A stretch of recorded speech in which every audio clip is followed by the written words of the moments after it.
মেয়েদের আইপিএলের ফাইনালে দিল্লি ক্যাপিটালস বুধবার গুজরাট জায়ান্টসকে 7 উইকেটে হারিয়ে ফাইনালে জায়গা পাকা করে নিল দিল্লি।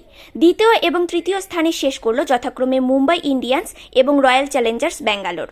প্রথমে ব্যাট করতে নামা গুজরাটকে 126 রানে শেষ করে দেয় দিল্লি। 2টি করে উইকেট নেন মেরিজেন কাপ, শিখা পান্ডে এবং মিন্নু মানি। একটি উইকেট নেন জেস জোনাসেন। গুজরাতের হয়ে ভারতী ফুলমণি ছাড়া কেউ রান পাননি। 13.1 ওভারে জয়ের রান তুলে নেয় দিল্লি। শেফালি বর্মা একাই করেন 71 রান, জেমাইমা করেন 38 রান, ল্যানিং করেন 18 রান। জিততে কোনো সমস্যাই হয়নি দিল্লির, আর সেই জয়ের ফলে শীর্ষস্থানও ধরে রাখল তারা। পৌঁছে গেল ফাইনালে। শুক্রবার মুম্বাই বনাম বেঙ্গালুরু ম্যাচের বিজয়ী উঠবে ফাইনালে। রবিবার হবে ফাইনাল। গতবার মেয়েদের আইপিএল জিতেছিল মুম্বাই, এবারে এলিমিনেটর খেলতে হবে তাদের।